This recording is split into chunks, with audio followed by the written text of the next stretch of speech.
Despite the fact that we see similar hypertrophy results across a wide rep range when all sets are taken to failure, there is definitely a more optimal rep range for hypertrophy.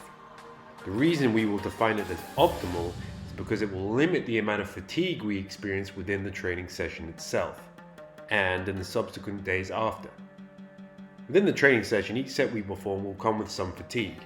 That means that each set also performed will be slightly less productive in terms of overall stimulus than the previous one.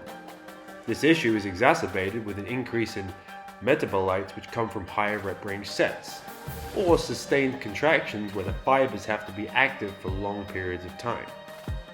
And this is well documented in isometric studies, velocity-based studies, and autonomic-based fatigue research that consistently shows that voluntary motor unit recruitment is diminished in those conditions.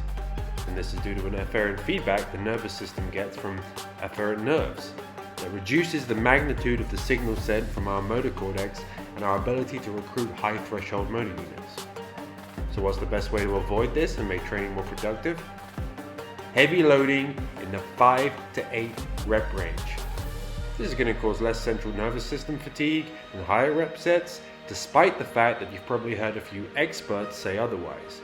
You know the phrase, heavy weights on big compounds cause a lot of CNS fatigue. Actually, no, it's the other way around. Now, some people will say that the 5 to 8 is too heavy for stuff like laterals and other single joint movements, but I don't agree. You can err on this on the higher side at 8 reps, leaving 1 or 2 in the tank, and that's a 9 to 10 rep max, which is perfectly acceptable for these kinds of exercises.